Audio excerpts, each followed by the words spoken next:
बिस्मिल्लाहिर्रहमानिर्रहीम। अस्सलाम वालेकुम नाज़रीन, आप यूट्यूब चैनल देख रहे हैं। मैं इमरान खान हूँ। सबसे पहले पाकिस्तान में एक रोला डाला हुआ है सबने।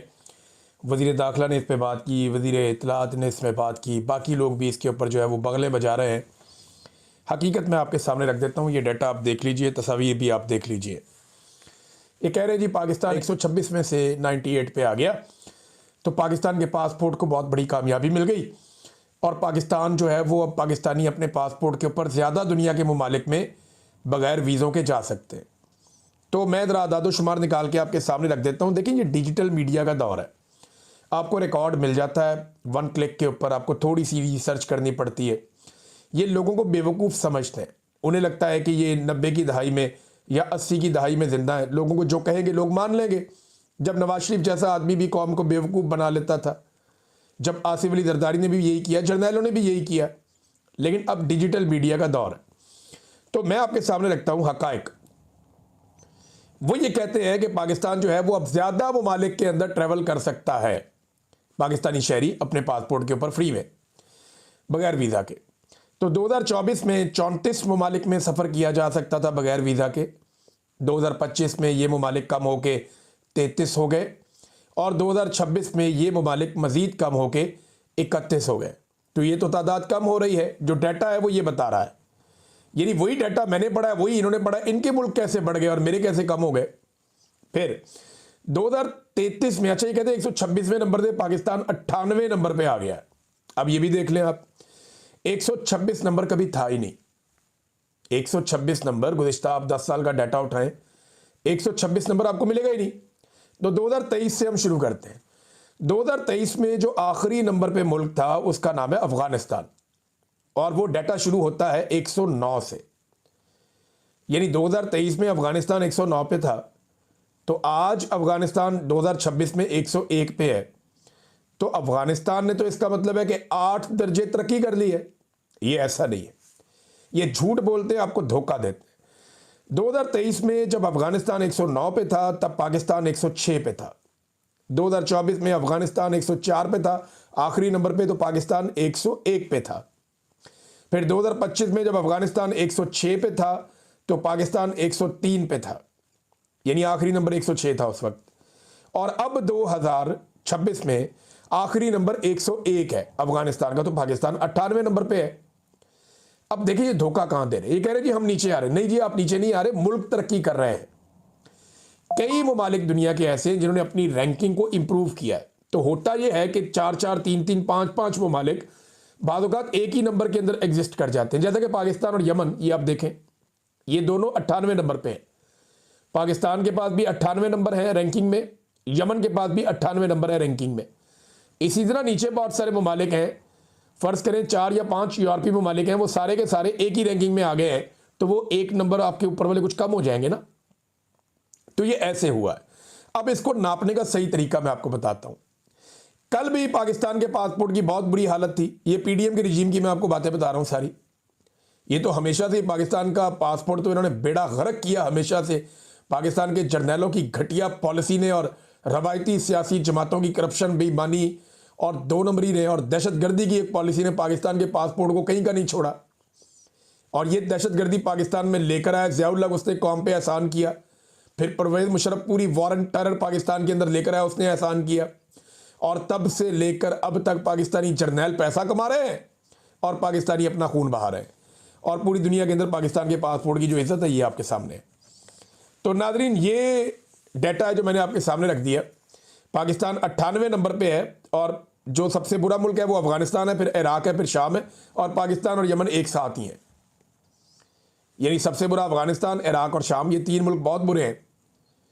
और यमन और पाकिस्तान, यमन में जंग लगी हुई है, खाना जंगी चल रही है, गोला बारूद चल रहा है, वो पाकिस्तान के बराबर आ गया। ये पाकिस्तान के साथ इन्होंने किया है, और जिन्होंने किया उनके आप चेक करें अल्लल्ले तलल्ले।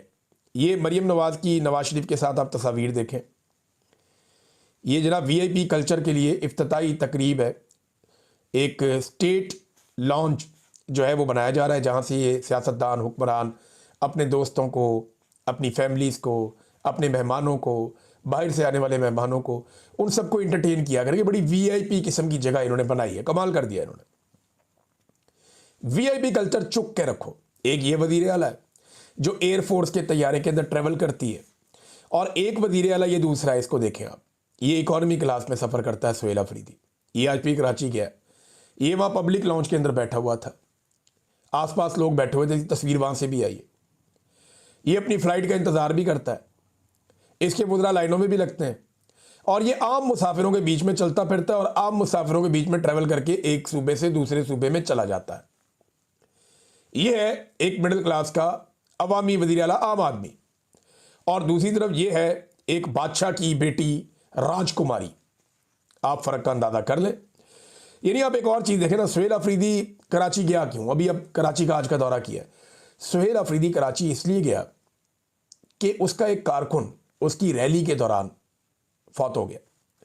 एक हादसा हुआ, एक कारकुन जो है वो शहीद हो गया और उसका इंतकाल हो गया।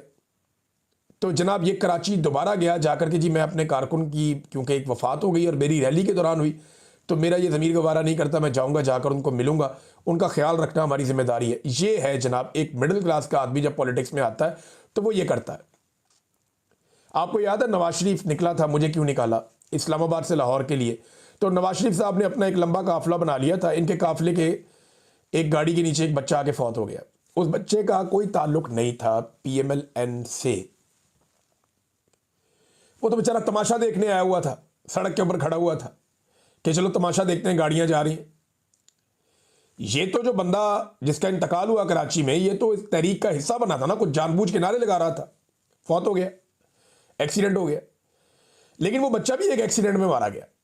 लेकिन ये वहां रुके नहीं, ये उनको उस वक्त मिले नहीं, बल्कि इन्होंने क्या किया, अगले स्टॉप पे जहाँ इन्हें मौका मिला, जहाँ जाके इन्होंने ऐलान करना था या इस्तकबालिया इनका हुआ, वहां इन्होंने तकरीर करते हुए कहा कि हमें हमारी तहरीक का पहला शहीद मिल गया, मुबारक हो। ये इनकी सोच का फ़र्क है। जब एलीट सोचती है ना तो वो अवाम को कीड़ा मकोड़ा सोचती है, और जब एक आम आदमी अवाम के बीच में से निकल कर आता है तो वो अवाम को कम से कम इंसान ज़रूर समझता है। और ये आप देख रहे हैं। अब नादरीन, इमरान खान साहब जेल के अंदर बंद है, कैद तन्हाई में, और मुलाकातें बंद की हुई हैं बिल्कुल ही। लगभग 70 दिन हो गए, एक आधी मुलाकात उनकी बहन से करवाई गई थी। अगर आप नवंबर से गिन लें, 4 नवंबर से लेकर अब तक मुलाकातें हो नहीं रही इमरान खान साहब की, और कोई स्ट्रेटजी भी नहीं आ रही। इमरान खान ना पाकिस्तान तहरीक इंसाफ का 99% ही आप ये समझ लें, क्योंकि हिकमत अमली इमरान खान साहब ही बनाते हैं, वही बैठते हैं, वही तहरीक पैदा करते हैं। वो इस उम्र में भी इमरान खान साहब जो है वो सबको इकट्ठा करके रखते हैं। मुझे अच्छी तरह याद है कि इमरान खान साहब एक एक दिन में 2-2 मीटिंग्स करते थे बयानिए के हवाले से। वो 2-2 मीटिंग्स करते थे कि हमारी लड़ाई बहुत बड़ी है, नैरेटिव बनाना पड़ेगा, बात करनी पड़ेगी, ये वाले इशू पे क्या करना है, इस पे क्या करना है। बार बार अपने साथियों से मुशावरत करते थे, बार बार हिकमत अमली बनाते थे, और इमरान खान साहब बहुत मुतहर्रिक रखते थे पूरे सिस्टम को, पूरी पार्टी को। क्योंकि देखिए पाकिस्तान तहरीक इंसाफ हालत जंग में है पिछले 3-4 साल से। एस्टेब्लिशमेंट ने उनके लिए जंग के दरवाजे खोले हुए, मारो इनको, तबाह बर्बाद कर दो, ये कर रही है एस्टेब्लिशमेंट। तो मिलिट्री एस्टेब्लिशमेंट तो जंग के अंदर उतरी हुई है, बयानिए की एक जंग में। तो इमरान खान साहब जब तक बाहर थे वो रोजाना की बुनियाद के ऊपर बयानियां बनाते थे, या जब तक उन्हें जेल के अंदर से मौका मिलता रहा वो जेल के अंदर से गाइड करते रहे। लेकिन जब से इमरान खान को कैद तन्हाई में डाला गया, अब मुझे एक बयानिया बताइए पाकिस्तान तहरीक इंसाफ ने बनाया, सवाए एक जुमला है सुहेल अफरीदी का कि हर चौक डी चौक, इसके अलावा आप बताएं कौन सा बयानिया। सुहेल अफरीदी बतौर एक वजीर आला अपने तौर पर भाग दौड़ कर रहे हैं, और वो मोबिलाइजेशन कर रहे हैं, चैनलाइजेशन नहीं हो रही। मोबिलाइज करना और चैनलाइज करना दो अलग अलग चीजें हैं। जो लोग समझते हैं उन्हें आइडिया हो गया है कि वो सिर्फ एक तहरीक चलाने के लिए लोगों को मोबिलाइज कर रहे हैं, विजुअल्स बन रहे हैं, वो अपनी जिम्मेदारी पूरी कर रहे हैं। लेकिन ग्राउंड के ऊपर स्ट्रीट मूवमेंट के लिए जो लोगों को चैनलाइज करना है, जो लोगों को जोड़ना है, वो काम नहीं हो रहा। मैं सीरियस आपको बता रहा हूं। इमरान खान साहब ने इख्तियारात दिए सलमान अकरम राजा साहब को, वो पॉलिटिकल कमेटी की तरह कौन से फैसले, जहां रोजाना की बुनियाद पे बयानिया आता था, वहां पे आपको कई कई हफ्ते आपको बयानिया ही कोई नहीं आता, आपको पता ही नहीं चलता पाकिस्तान तहरीक इंसाफ है किधर, और इनका स्टेटमेंट क्या आएगा या इनका मौक़िफ़ क्या है किसी चीज़ के ऊपर। आप ढूंढते रहते हैं टेलीफोन करके इधर उधर कि जनाब इस चीज़ पे मौक़िफ़ दें, और कोई मौक़िफ़ देने के लिए भी तैयार नहीं होता। ये हालात हो गए।